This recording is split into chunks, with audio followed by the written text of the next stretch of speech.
Yes people, good morning, good afternoon, good evening to all of you. कैसे सब लोग? Hope so आप सब लोग बहुत बढ़िया रहेंगे। मैं बता दूं, मैं भी बहुत अच्छा हूं।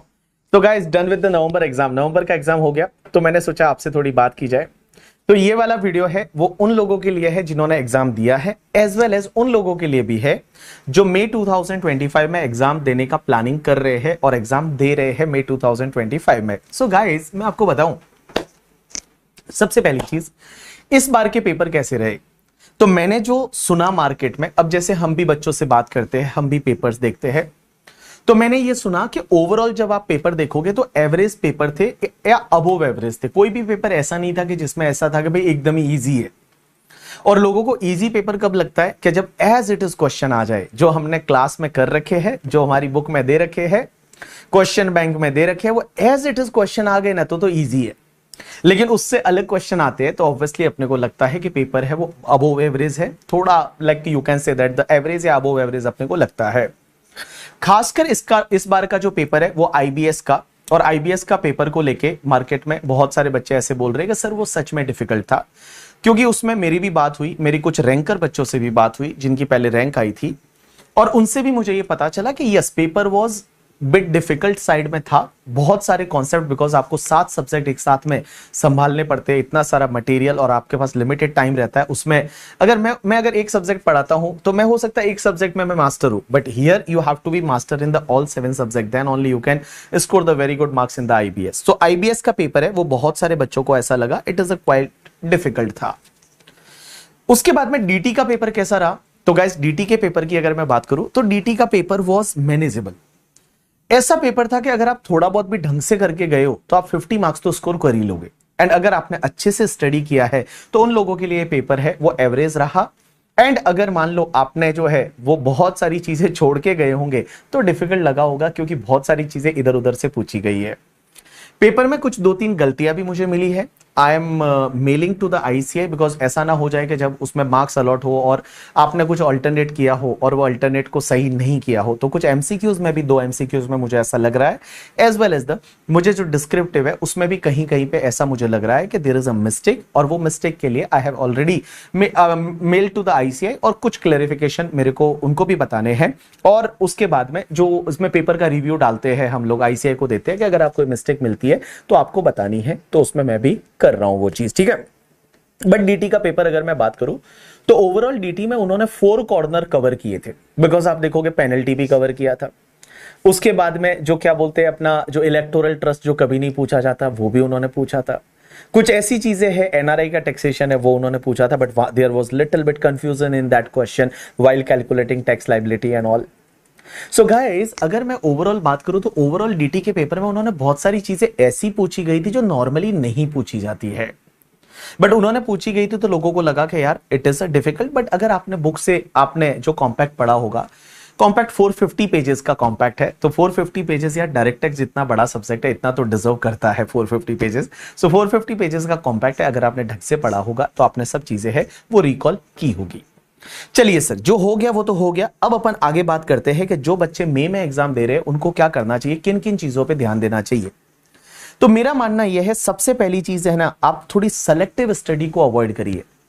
बिकॉज सेलेक्टिव स्टडी को अवॉइड करिए, बिकॉज क्या होता था ना, पहले ऐसा होता था कि आप सेलेक्टिव स्टडी करके जाओ और सेलेक्टिव स्टडी करके also you can score the very good marks. ऐसा कब होता था मैं बताऊं, मैं भी जब पढ़ता था, so I used to do the selective study. मुझे पता था कि 4th क्वेश्चन में ये आएगा, मैं छोड़ देता हूं, 5th क्वेश्चन में ये आएगा, मैं छोड़ देता हूं, क्योंकि एक क्वेश्चन तो ऐसे भी मुझे ऑप्शन में मिलेगा। अगर वैसा करोगे ना तो अब दिक्कत है, क्योंकि अब एक तो ये हो गया एमसीक्यू का कॉपी लाने को दे रहा है। तो जब इंस्टीट्यूट एमसीक्यू का आपको बुकलेट लाने को घर पे अलाउ कर रहा है तो इसका मतलब ये हुआ एमसीक्यू हर बार नए बनेंगे। एमसीक्यू अगर आप सेलेक्टिव स्टडी अगर नहीं करोगे ना, आप अगर पूरा एग्जॉस्टिव स्टडी एक बार एटलीस्ट, आप जब पहली बार करते हो पढ़ाई तो आपको एग्जॉस्टिव स्टडी करनी चाहिए। दूसरी बार जब है तब आप थोड़ा सेलेक्टिव जा सकते हैं कि चलो ये टॉपिक अपने को आता है तो वी कैन लाइक उसको लास्ट के एक दिन पहले थोड़ा देख के चले जाएंगे, that you can do it. But at least आप जब पहली बार कर रहे हो तो आपको एग्जॉस्टिव स्टडी करना चाहिए, because that will help you in the descriptive as well as MCQ as well as the IBS paper. तो अभी आपके पास सफिशिएंट टाइम है मई 2025 वालों के लिए। जब आप पहली बार रिवीजन करोगे तो आपको पूरा एग्जॉस्टिव स्टडी करके जाना है करके, ठीक है। लास्ट डे पे आप हो सकता है कि चलो ये बेस्ट टॉपिक है, ये अपन लास्ट डे पे रिवाइज कर लेते हैं, बाकी वाला टॉपिक है वो जस्ट अपन देख के चले जाएंगे, तो वो चलेगा। बट भाई फर्स्ट टाइम जब आप रिवीजन कर रहे हो ना, don't go with the selective study, do the exhaustive study. दूसरी चीज, सर रिवीजन वीडियो कैसे देखना है? बिकॉज मैंने आप एक चीज बताऊं ना, आपको बहुत बुरा भी लगेगा ये चीज, लाइक मेरे को भी बुरा लगता है बहुत बार कि लोग है ना वो रिवीजन वीडियो पे पूरा रिलाई कर देते हैं। और सिर्फ रिवीजन वीडियो जो है वो रिवीजन वीडियो पे सबसे पहले रिवीजन वीडियो डाले थे मैंने 2016 में। आप देखोगे मेरा पहला रिवीजन वीडियो 2016 में, आज से 8 साल पहले।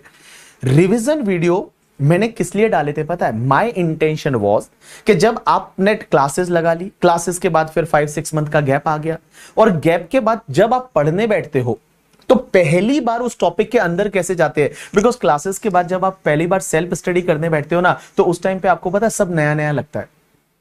आपकी नोटबुक देख के आपको लगता है कि ये अपनी नोटबुक है या नहीं, वैसा होता है। और मैं बताऊं, मेरा इंटेंशन वहां पे ये था कि एटलीस्ट आप जब पहली बार रिवीजन कर रहे हो तो एटलीस्ट आप उस टॉपिक में घुस जाओ। अगर कैपिटल गेन है तो कैपिटल गेन एटलीस्ट आपने रिवीजन वीडियो देखा 1.5 आवर्स का, तो उसके बाद आप इस टॉपिक में घुस जाओ। बट अल्टीमेटली देखो यार, एक बार आपने रिवीजन वीडियो देखा, आपने 2 बार रिवीजन वीडियो देखा, आपने 3 बार रिवीजन, बट अल्टीमेटली पढ़ना तो बुक से पड़ेगा। Because I have seen various student जो क्या करते हैं, सिर्फ रिवीजन लेक्चर देखो और सीधा एग्जाम में चले जाओ। ऐसा नहीं चलेगा, ऐसा नहीं चलेगा। जो आपको बुक दे रखी है वो बुक से पढ़ना पड़ेगा। You have to do the study, आपको क्वेश्चन सॉल्व करने पड़ेंगे, सेल्फ स्टडी करनी पड़ेगी। और भैया देखो, अल्टीमेटली मैं बताऊं ना, it is a game of the self study.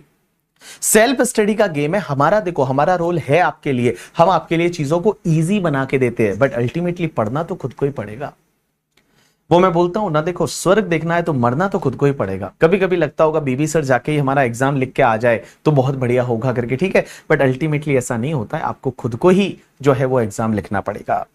तो गाइज रिवीजन लेक्चर आप देखो, या तो कब देखना है, जब आप पहली बार रिवीजन कर रहे हो, दूसरी बार कर रहे हो, उस टॉपिक में एंटर करने के लिए। But don't Holi rely on revision lecture. ऐसा नहीं कि रिवीजन लेक्चर देखा और सीधा एग्जाम जाके दे दिया, ऐसा नहीं होता है बाबू। आपको रिवीजन लेक्चर देख के फिर आपको बुक से पढ़ना पड़ेगा। या जब आप कोई अनप्रोडक्टिव काम कर रहे हो, ऐसे ही घूमने गए हो कहीं पे, बस में ट्रेवल कर रहे हो, क्या करें, रिवीजन लेक्चर देख लो रिवीजन लेक्चर उस टाइम पे आप देख लो, जिससे क्या होगा, आपके दिमाग में चीजें हैं वो वापस से रिकैप हो जाएगी। बट अल्टीमेटली आपको बुक और पेन लेके बैठना पड़ेगा, तब जाके चीजें बनेंगी। उसके बाद में सर सबसे जरूरी चीज है राइटिंग प्रैक्टिस। राइटिंग प्रैक्टिस तो करना पड़ेगा। बिकॉज जब भी क्या हो रहा है ना, सिमिलर क्वेश्चन आ रहे हैं तो बच्चे बढ़िया कर रहे हैं, मजा आ रहा है, एकदम 80-85 मार्क्स 95 मार्क्स ला रहे हैं। But when it's comes to the new question ना, तो न्यू क्वेश्चन जो है वहां पे दिक्कत आ रही है कि जब न्यू क्वेश्चन को कैसे सॉल्व करना, वहां पे दिक्कत आ रही है। गाइस मैं आपसे एक रिक्वेस्ट करता हूं कि अब आप जो है थोड़े न्यू क्वेश्चन ट्राई करोगे। न्यू क्वेश्चन देखो, मैं ट्राई करता हूं कि मैं सुपर 25 दे दूं। लास्ट टाइम मैंने सुपर 30 दिया था, फिर सुपर 18 दिया था। इस बार मैंने 25 क्वेश्चन ऐसे बनाए थे जो थोड़े नए थे, थोड़े अलग तरीके के थे। I tried my best. मैंने है ना इस बार रिवीजन लेक्चर में क्या बोलते हैं, आरटीपी एमटीपी। देखो आईसीआई जो आरटीपी एमटीपी देती है ना, वो आपको सॉल्व करना है। एक बार हर बच्चा बोलेगा, आरटीपी आते ही मेरे पास मैसेज आ जाएगा, सर इसका वीडियो डाल दो ना, इसका वीडियो डाल दो ना। अरे भाई मैं उसका वीडियो मैं तो डाल दूंगा, मुझे आता है डीटी, मैं वीडियो डाल दूंगा। बट तू खुद तो ट्राई कर, एक बार तू ट्राई कर। तेरे को जब गलती होता है, तेरे को समझ में नहीं आता, then you refer the video. But don't only, because क्या हो रहा है ना, आजकल डेटा कंजम्पशन इतना हो गया है कि बीबी सर जो है वो रिवीजन वीडियो उसका डालेंगे, आरटीपी का वीडियो, वही वीडियो देख के मैं चला जाऊंगा और मेरा आरटीपी हो गया। और वैसा का वैसा आया तो कर लूंगा, बट अगर वैसा नहीं आया तो वापस वही बैक टू पेविलियन वाली बात हो गई। तो गाइस मैं आपको एक बात बताऊं, देखो आईसीआई, मैं सच बता रहा हूं, एक बार मेरी आईसीआई में किसी से बात हो रही थी, मैंने उनसे बोला, एक सजेशन दिया कि सर आप जब ये आरटीपी देते हो या एमटीपी देते हो तो इसके सजेस्टेड कैसे आए एमसीक्यू के, वो आप बताओ।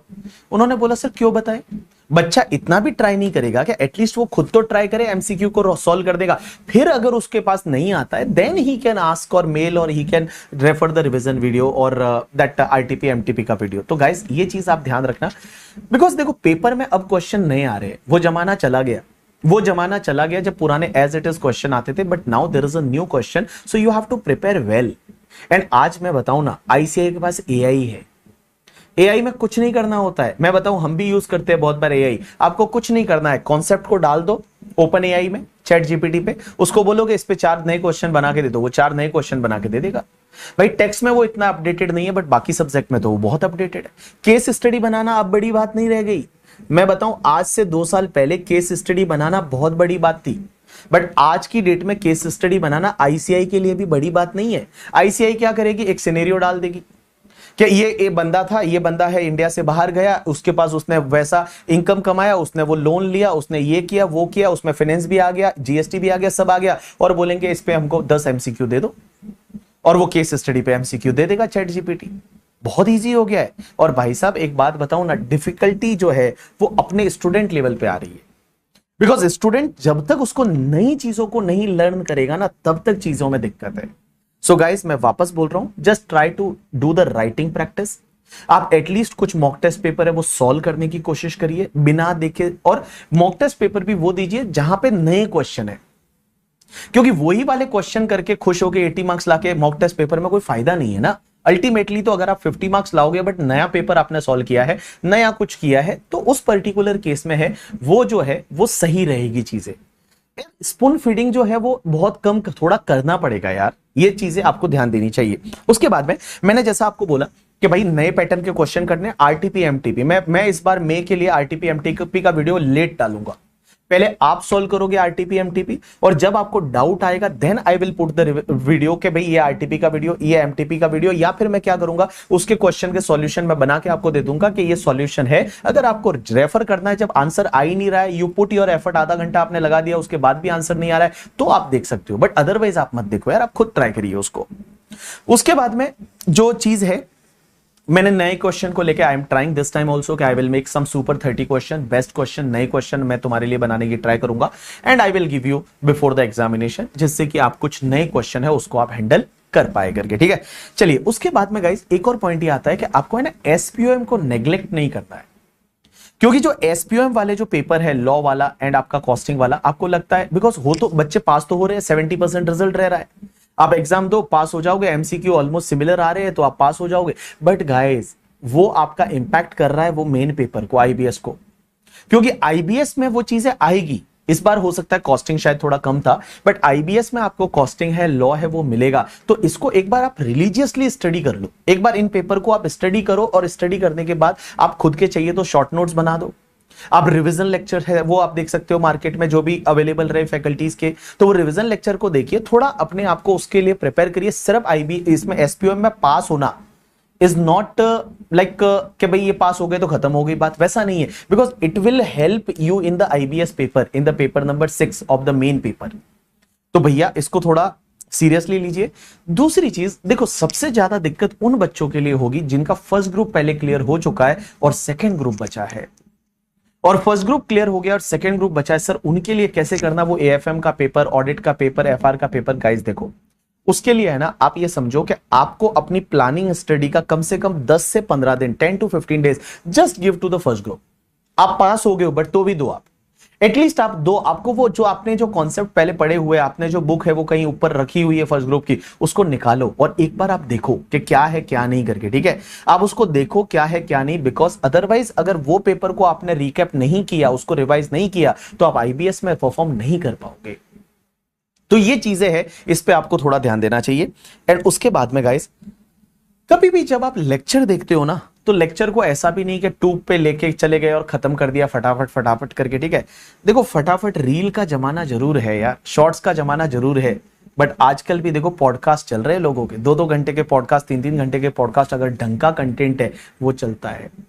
सो guys in the lecture also when you are viewing the lecture, जैसे मान लो मेरा डीटी का बैच आता है, रेगुलर बैच 240 आवर का है, अगर मैं फास्ट ट्रैक बैच की बात करूं तो 180 आवर्स के करीब का फास्ट ट्रैक बैच है, 170 to 180। और डीटी जितना बड़ा वास्ट सब्जेक्ट है यार, कहां मतलब स्टार्टिंग से लेके, और आप नॉन रेजिडेंट टैक्सेशन, कितना बड़ा सब्जेक्ट है, इतना आर्ट डिजर्व करता है। मैंने आई ट्राइड माय बेस्ट के इससे भी कम किया जाए, बट नहीं हो सकता। जो fast track exam oriented batch है that's comes to the approx 180 hours, and in the regular batch obviously that is the 240 hours तक जाता है। तो आप जब वो लेक्चर देख रहे हो ना, तो वो लेक्चर को थोड़ा अच्छे से देखो, ढंग से देखो, टाइम लेके देखो। मैंने जब बोला, रुक के बोला है कि ये क्वेश्चन खुद ट्राई करो, तो आपको वो ट्राई करना है। ये सब चीजें है ना आपको फॉलो करनी पड़ेगी गाइस, बिकॉज नाउ ऐसी चीजें नहीं रह गई कि चलो, क्योंकि देखो पेपर जब कम किए हैं, पहले पेपर 8 हुआ करते थे एग्जाम में, अभी भी 8 ही, ऐसा देखे तो 7 पेपर है करके, ठीक है।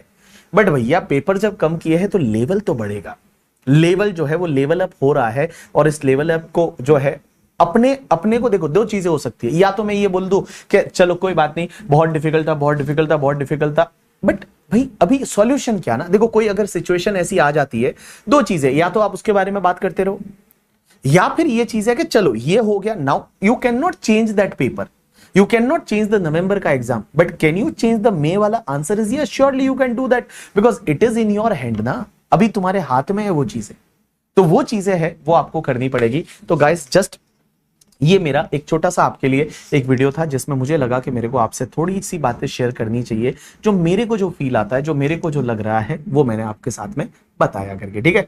तो ये चीजें हैं वो आपको ध्यान देनी चाहिए। सर व्हाट अबाउट द आपका बुक कब आ रहा है? May 25 वाले जो बच्चे हैं, बुक इसी मंथ के एंड में आ जाएगा, बिकॉज 31 अक्टूबर तक के अमेंडमेंट आते हैं, and this time there are lots of amendment in the capital gain, there are lots of amendment in the assessment. I tried my best to create some new like a question also. And guys ये month के and तक book आएगा। Sir book के कितने pages है? 450 pages का compact है, and approx 550 pages के करीब कंपाइलर है, and that subject deserve that much content at least करके, ठीक है। एंड उसके साथ साथ में मैं आपको बोलूं करके, ठीक है, जो रिवीजन लेक्चर सर कब से आएंगे, तो May 25 के लिए revision lecture I will start uploading from the December, but मैं अगेन बोल रहा हूं रिवीजन लेक्चर पे टोटली रिलाई ना करें, जरूर वो देखिए, रिवीजन लेक्चर देखना चाहिए, उससे क्या होता है मैं टॉपिक के अंदर घुस जाते हैं। तो रिवीजन लेक्चर है वो आपको दिसंबर से मिलना चालू हो जाएंगे। अच्छे से पढ़ाई करिए यार, अच्छे से पढ़िए करके, बाकी जो चीजें चल रही है मार्केट में, इधर उधर की बातें, ये वो सब चीजें जो आपको डिस्टर्ब करती है, छोड़ दीजिए। बस अपने आप को देखो, मैं बताऊं ना, आपका गोल क्या होना चाहिए, that process, just follow the process, whatever I am talking today ना, that is about the process, now just follow the process, and if you follow the process ना, you will get the desire result. यार देखो यार, बाकी तो सब भगवान के हाथ में है, अपने से जो जितना होता है वो तो अपन कर ही लेंगे, तो लेट्स डू इट ना।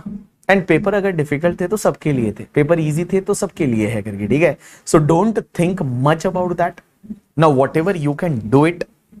If you are appearing for the May 2025, तो भैया आप उसके लिए अच्छे से रिलीजियसली पढ़ाई करिए, थोड़ा सेल्फ स्टडी पे ध्यान दीजिए, बिकॉज क्या हो गया ना, आजकल बच्चों को, बहुत सारे बच्चे ऐसे होते हैं जो सिर्फ लेक्चर देखा और एग्जाम में चले गए। नहीं यार, ऐसे में नहीं होता है, यू हैव टू, देखो इजी पेपर आया तो हो जाएगा, क्यों नहीं होगा करके, ठीक है, बट अगर थोड़ा out of the track paper आ गया, थोड़ा आउट ऑफ द बॉक्स आ गया, तो ऐसी चीजें होती है। So guys that's enough for today from my side, best of luck for your result, hope so marking अच्छी रहे। डीटी में जैसा मैंने बोला, दो तीन चीजें ऐसी है जो मुझे लग रहा है कि ऐसे नहीं होनी चाहिए पेपर में, या उसके दो व्यू आ सकते हैं।